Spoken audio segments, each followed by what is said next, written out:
ఇదే అంశానికి సంబంధించి మరింత సమాచారం మా ప్రతినిధి గాలిబ్ అందించడానికి సిద్ధంగా ఉన్నారు. గాలిబ్, అసెంబ్లీ సమావేశాలు చివరి రోజు సమావేశాల భాగంగా Amaravati inner ring road scam పై సభలో పేర్ని నాని చర్చించినట్లు మనం చూస్తున్నాం. ప్రస్తుతం ఉన్న అప్డేట్స్ ఏంటి?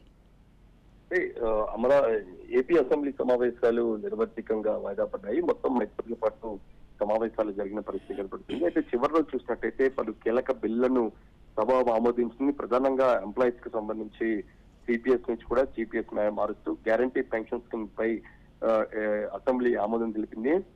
ఇంకా దాంతోపాటు ప్రభుత్వ ఉద్యోగులకు సంబంధించి క్రమబద్ధీకరణ బిల్లుకు కూడా కేబినెట్ ఆమోదం ముద్రపరిచింది.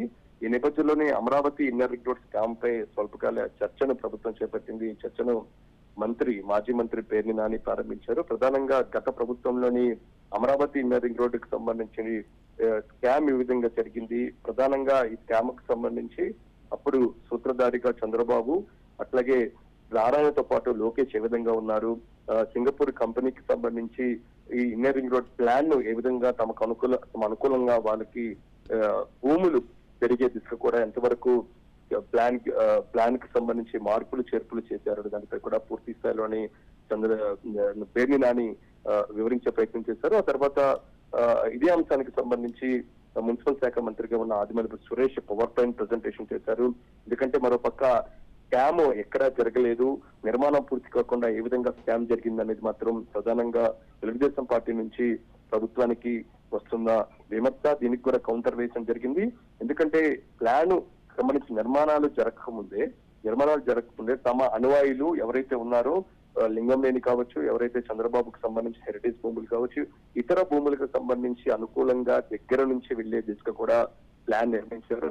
ఇందుకు సంబంధించి కొంత డబ్బులు మార్పులు కూడా జరిగాయి. సింగపూర్ కంపెనీకి కూడా ఒప్పందం జరిగింది. అయితే పూర్తి స్థాయిలోని ఈ మార్పులు ప్లాన్ 1, ప్లాన్ 2, ప్లాన్ బి 3 మార్పులు జరిగిన నేపథ్యంలో ప్లాన్ 2కే ఆమోదముద్ర వేశారు. మొత్తం 97 కిలోమీటర్ల దూరంలోని దాదాపు 2200 కోట్ల రూపాయలతోని 1200 ఎకరాల్లోని ఈ ఇన్నర్ రింగ్ రోడ్ కి సంబంధించి ప్లాన్ బి ని ఓకే చేయడం జరిగింది. ఇది విజయవాడ మీదుగా పెనమలూరు, కైకలూరు మీదుగా ఈ ప్లాన్ సిద్ధం చేశారు. పూర్తిగా దీని వెనకాల స్కామ్ ఉంది, డబ్బుల మార్పిడి ఉంది. ముందస్తుగానే తమ అనువాయులు భూములు అక్కడ కొనుగోలు చేసి ఈ విధంగా ఈ ఇన్నర్ రింగ్ రోడ్ సంబంధించిన నిర్మాణాలకు సంబంధించిన ప్లాన్ ఓకే చేసి సింగపూర్ కంపెనీకి కట్టబెట్టారు అనేది మాత్రం ప్రభుత్వం అసెంబ్లీ వేదిక కూడా పవర్ పాయింట్ ప్రెజెంటేషన్ ద్వారా ప్రజలకు చెప్పే ప్రయత్నం చేశారు. ఓవరాల్ గా చివరి రోజు హాట్ గా అసెంబ్లీ జరిగింది. ఇన్నర్ రింగ్ రోడ్ కి సంబంధించిన స్కామ్ నే ప్రధానంగా దానికి సంబంధించిన అంశాలే పేర్కొంటూ రాష్ట్ర ప్రభుత్వం ఏదైతే ఉందో అసెంబ్లీ వేదికగా తన వాదన నిర్మించే ప్రయత్నం చేస్తున్నట్టు తెలుస్తుంది. ఈ నేపథ్యంలోనే ఇన్నర్ రింగ్ రోడ్ స్కామ్ కు సంబంధించి కూడా ప్రధానంగా చర్చ జరుగుతున్న నేపథ్యంలో దీని మీదే పవర్ పాయింట్ ప్రెజెంటేషన్ రూపంలోని వివరించడం అసెంబ్లీ వేదికగా ప్రజలకు వాస్తవాలు వివరించే ప్రయత్నం జరిగింది. ఆ తర్వాత అసెంబ్లీ నిర్వధిక వాయిదా వేస్తూ స్పీకర్ ఆదిత్య గారు. Right Ghalib, thank you.